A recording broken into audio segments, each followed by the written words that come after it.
Welcome to the Men Are Forged podcast. I am Cartwright Morris, your host. Here at Men Are Forged, we are helping men define their purpose in life. And if you go to menareforged.com, the first thing that will pop up, you will see, is 3 essential ways to define your purpose. That is a free download for you. It is simple, easy. All you got to do is give me your email address. You'll join my mailing list, which I only send out emails once a week, and they're generally related to the podcast. More in-depth content will be coming your way from each interview to help you define your purpose, define why you are here. So please go to menareforged.com and subscribe to my email list and get the free download for the 3 essential ways to define your purpose. Hope you enjoy the episode.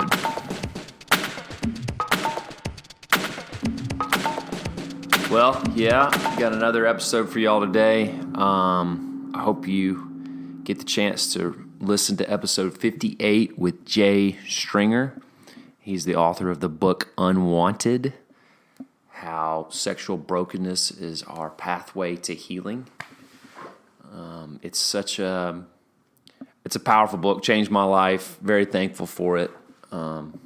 He's a counselor, mental health, sexual addiction, and the book is basically stories and just powerful insights and revelations that he had from counseling over, I think, 3,800 men and women.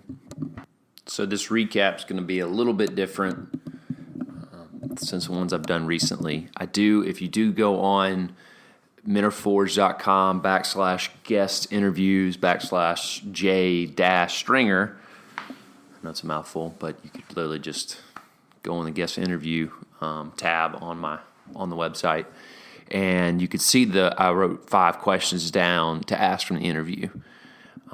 That's what I've generally done on these, but I'll do something a little different this time. Please go on there and check the quotes, highlights, Jay's content. He's got a great platform. He also does a course that helps people with unwanted sexual behavior. So really good stuff. I was really honored that he came on. Very thankful for him. But a thing that kept coming up, and it's a major reason why I do this podcast, that I hope to encourage you through it, is helping you unpack your story. That's a lot of what Jay does. It's a lot he talks about the good, the bad, the highs, the lows, success, failures, and even pains, traumas, all that kind of stuff.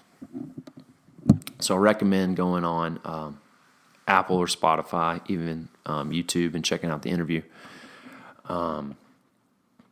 But one thing that I'm kind of seeing, there's a theme here, right? As if any of you have listened to all of my interviews with my guests, is there's such pain points, there's hard times that there was recognized that led to key growth, that led to success, that led to pivotal truth that changed their life. More importantly, they found purpose through the pain. Pain purpose gives pain a purpose. If that's the right wording I'm trying to figure out, but or vision gives pain a purpose, I think is the line. Sorry, I kind of butchered it. But this is what we're kind of walking through here, is that I'm finding a common theme, one that failure creates growth, that you really have to fail to actually grow, become successful, be the person you want to be, and really enjoy life, because in failure you actually find out more about yourself, what you're capable of, who you can become, all that. But then the purpose part of through pain, through understanding our story, generally pain we try to avoid, or we try to push aside, forget about, or pass off on someone else when we experience pain in our life. We don't actually find the meaning behind the pain. And I think that's what Jay really hits on. He made a great quote. If we can't be honest about the way others have harmed you, then you are never going to be honest with yourself about the nature of your own life and difficulties. There's something about that honesty. It's funny, Matthew hit on it last week. Matthew Blade, that was episode 56. Yeah, and so, how do we do that? That's the big question. How do we dig into our story? Actually find the redemption, actually find the restoration, the power, the goodness. Part of getting to know our story, especially when it comes to finding out our purpose, is, all right, what am I good at? What am I not good at? That balance between confidence who I am and comfortable and who I'm not. I remember Grant Skeldon made that comment way back when, a few months ago, if you want to check out that episode. There was, then you find out also what you're passionate about, what you're not passionate about. Usually we sit around and think about, there's just so much that we can do and open in this world, but if we sit around and wait for it to happen, then we'll never actually try and fail and figure out what we love to do and what we're good at. And therefore, sometimes it's process by elimination. I know that's my life. I mean, I've had so many different jobs and things and thought, oh man, this is going to be it. This is my career. This is my purpose. This is what I'm going to find fulfillment in. And, probably the activity was probably good, what I did, but I was deep down, it was crushing to me. And one of the reasons that it just really helped me out is realizing that I'm just not really made for high-structured environments. I thought I was going to be a football coach and teacher. And if any of you have been in school, which I imagine all of you have, school is very structured. Practice in football is very structured. I would have been burnt out, drained, there have been a lot of unfulfilling, disappointing things in my life. But if I didn't try that and realize that, that would have been part, very, would not have found that out, basically, I guess, in a lot of ways. But we can also dig deeper in our story about the pain points in our life that, things that, I'll just back up and just make sure I stay there. Make sure you get that. When we do process by elimination, we do things and we find out what we're good at, what we're not good at. And we find confidence in what we're good at, and we find being comfortable in what we're not. It's two different things. Figuring that's kind of the two sides of the same coin. And then another thing very similar is what we're passionate about, like what we enjoy doing and want to do more of. And then on the flip side of that, what we don't actually enjoy, what we're not really that passionate about.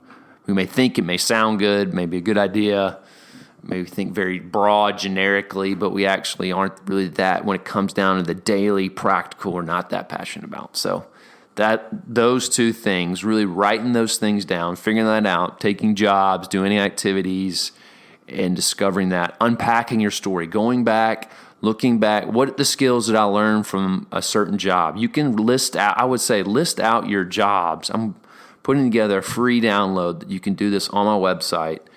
Is we're listing out your jobs, all right?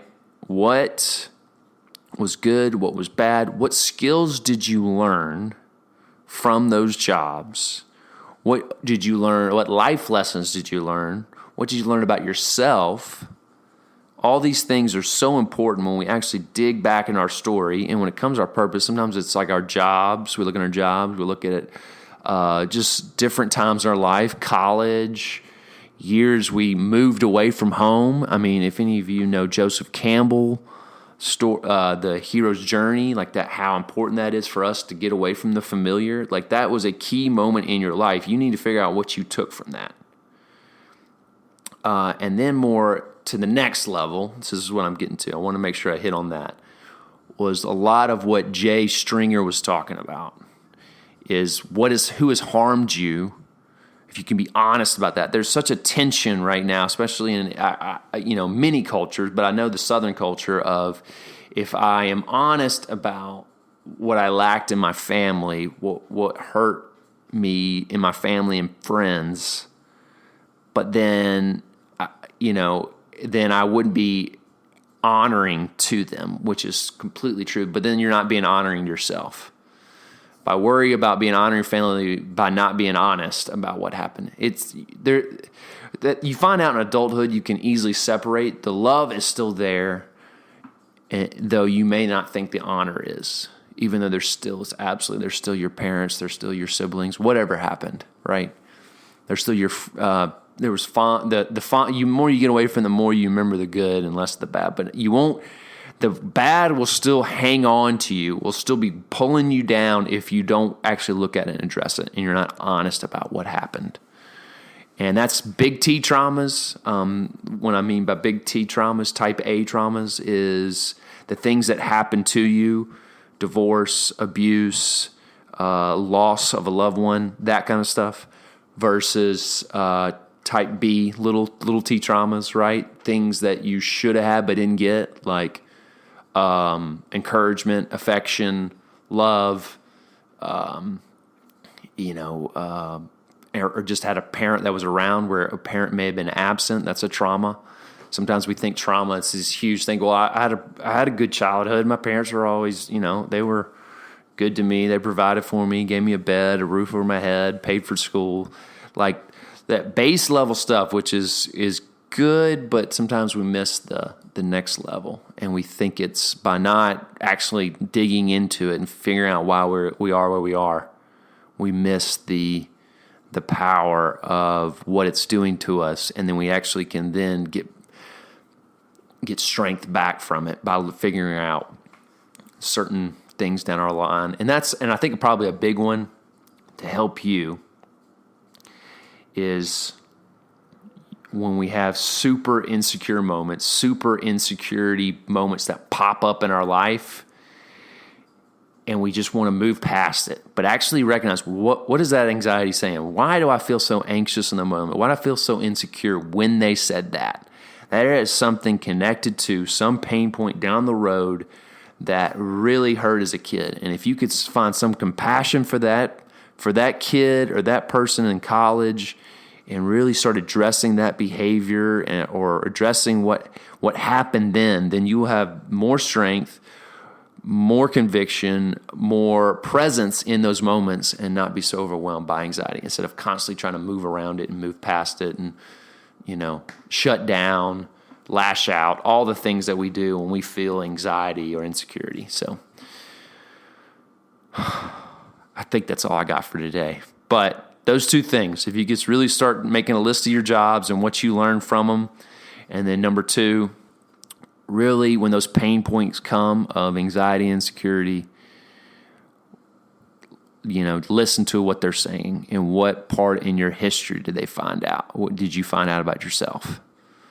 Why are you so terrified of failure? Why are you so terrified of disappointing authority figures, leaders, when you're not measuring up? I know a line in my head that I keep, moments of like, why do I feel like my effort is not enough? Why do I feel anxiety when there's constant, lots of responsibility, and I don't feel like when I complete it that it's good enough? It's those questions like that of like, where did that come from? What memories spark? How do I want to learn from it? Am I enough as a person? Am I realizing that I'm putting forth positive effort in who I am? Anyway, lots of things when you have that question, to answer it back and to break down, and then you figure out who you are, your purpose in life, and you can really start growing. You start really getting healing in those places. I said I was done, but I wasn't, clearly. Anyway, but thank you for listening. Please go to mentorforge.com and subscribe to mailing lists, like I mentioned earlier in the show, as well as going to Apple Podcasts.